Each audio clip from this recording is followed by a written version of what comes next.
आद्यादि श्रीमहालक्ष्मीर्देवता श्रीं बीजम् ह्रीं शक्तिः ऐं कीलकम् श्रीमहालक्ष्मी प्रसादसिद्ध्यर्थे जपे विनियोगः।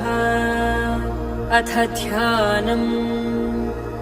हस्तद्वयेन कमले धारयन्तीं स्वलीलया हारनूपुरसंयुक्ताम् लक्ष्मीं देवीं विचिन्तये। पीतवस्त्रां सुवर्णाङ्गीं पद्महस्ताङ्गजान्विताम् लक्ष्मीं ध्यात्वेति मन्त्रेण स भवेत् पृथिवीपतिः। मातुलिङ्गम् गदां खेटं पानपात्रं च बिभ्रतीम् नागं लिङ्गं च योनिं च बिभ्रतीं चैव मूर्धनि। वन्दे लक्ष्मीं परशिवमयीं शुद्ध